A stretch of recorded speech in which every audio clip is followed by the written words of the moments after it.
അതുകൊണ്ട് കൊണ്ടോട്ടിക്കാർ ഷിയാക്കളാണോ, വരക്കൽ മുല്ലക്കോയത്തങ്ങൾ ഷിയാണോ, അങ്ങനെയൊക്കെ എപ്പോൾ പറയുന്നത്, സമസ്ത സ്ഥാപിച്ച മഹാനായ വരക്കൽ മുല്ലക്കോയത്തങ്ങൾ ഷിയാണോ, ഈ തരം ദുരാരോപണങ്ങളിലേക്കൊന്നും നമ്മൾ പ്രവേശിക്കേണ്ടതില്ല.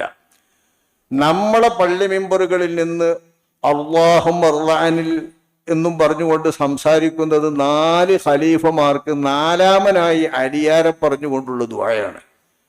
അങ്ങനെയല്ലാതെ ഒരു കൊണ്ടോട്ടിയിലും ദുആ നടന്നിട്ടില്ല.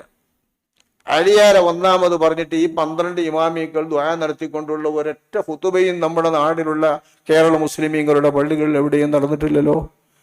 1-മത് പറയണമാതിരി നമ്മളെങ്ങനെയാ 1-മത് പറയാ, റസൂലുള്ളാഹിന്റെ കഴിഞ്ഞാൽ പറയല് അൻ-നഫ്ളി ഉമറായി എന്നും പറഞ്ഞാൽ പറയാം. 1-മത് അബൂബക്കർ സിദ്ദീഖ്, 2-മത് ഉമർ ഇബ്നുൽ ഖത്താബ്, 3-മത് ഉസ്മാൻ ഇബ്നു അഫ്ഫാൻ, 4-മത് അലി ഇബ്നു അബീ ത്വാലിബ്.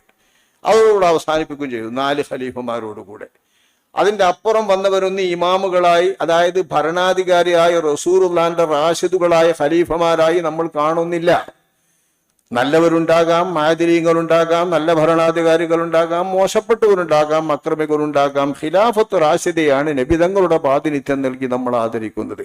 ഈ 4 ഖലീഫമാരെ നമ്മളുടെ പള്ളി മെമ്പറുകളിൽ നിന്ന് കേൾക്കുന്ന അബൂബക്കർ സിദ്ദീഖ് മുതൽ അലിയാരിൽ അവസാനിക്കുന്ന 4 ആളായിട്ടാണ് നമ്മുടെ പള്ളികളിലൊക്കെ ഇറങ്ങാറുള്ളത്, എവിടെയും ദുആ ചെയ്യാറുള്ളത്.